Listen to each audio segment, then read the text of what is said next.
Hi friends, welcome to my documentary. So 2 to the power of a minus 2 to the power of b equals to 8064, where a is greater than b, then a and b equals to how much? So ఇప్పుడు మనకి ఏమి ఇచ్చాడు 2 to the power of a minus 2 to the power of b equals to 8064 ఇచ్చాడు. So మనకి ఇచ్చిన condition ఏంటి? a is greater than b అని ఇచ్చాడు. So a is greater than b అంటే a is equals to k plus b గా రాసుకుందాం. k అంటే ఏంటి? k అంటే కాన్స్టెంట్, లేదంటే k is not equals to 0. So ఇప్పుడు a is equals to k plus b గా అనుకున్నాం కదా. సో ఇప్పుడు 2 to the power of a minus 2 to the power of b ని మనం ఏ విధంగా రాసుకోవచ్చు? 2 to the power of k plus b minus 2 to the power of b is equals to 8064 గా రాసుకోవచ్చు. సో మనకు 2 to the power of k plus b అంటే మనకు formula ఏంటి? a to the power of m plus n is equals to a to the power of m into a to the power of n. ఇది formula కదా. So అదే విధంగా 2 to the power of k plus b ని ఏ విధంగా రాసుకోవచ్చు? 2 to the power of k into 2 to the power of b minus 2 to the power of b is equals to 8064. So ఇప్పుడు 2 to the power of b ని common తీద్దాం. 2 to the power of b common తీసినట్లయితే 2 to the power of k minus 1 ఉంటుంది, is equals to 8064. So ఇప్పుడు 8064 కి factors చూద్దాం.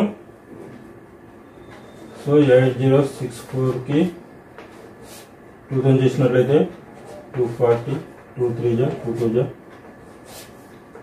220, 2 1 జా 2 6 జా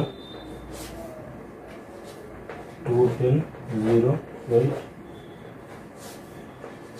2 5 जा 0 4 2 2 जा 2 5 जा 2 2 जा 2 1 जा 2 2 जा 2 6 जा 2 6 जा 2 3 जा.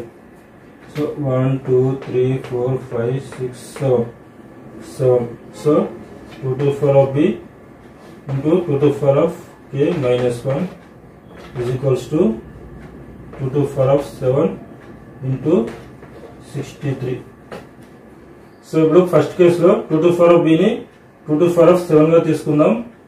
So 2 to the power of b is equals to 2 to the power of 7. So మనకు ఫార్ములా ఏంటి? a to the power of m is equals to a to the power of n ఉంటే అప్పుడు ఏమవుతుంది? m is equals to n అవుతుంది. So అదేవిధంగా ఇక్కడ 2 to the power of b is equals to 2 to the power of 7 అన్నాడు. So b is equals to 7 అవుతుంది. So ఇప్పుడు next case తీసుకుందాం. 2 to the power of k minus 1 is equals to 63 తీసుకుందాం. So 2 to the power of k minus 1 is equals to 63. So ఈ ఒకటి అటు వెళ్తే plus అవుతుంది. అప్పుడు 2 to the power of k is equals to 63 plus 1. So 2 to the power of k is equals to 64. So 64 కి factors చూద్దాం. 64 కి 2 3 जा 2 2 जा 2 1 जा 2 6 जा 2 8 जा 2 4 जा 2 2 जा 1 2 3 4 5 6 6. So 2 to the power of k is equals to 2 to the power of 6. Then k is equals to 6. So ఇక్కడ b is equals to 7, ఇక్కడ k is equals to 6. మనకు a is equals to k plus b కదా.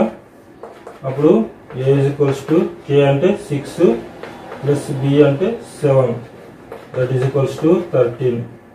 So a is equals to 13 and b is equals to 7. ఇది answer. Okay friends, ఈ video మీకు నచ్చినట్లయితే like చేయండి, share చేయండి. మరిన్ని వీడియోస్ కోసం మన ఛానల్ని సబ్స్క్రైబ్ చేయండి. Thank you friends.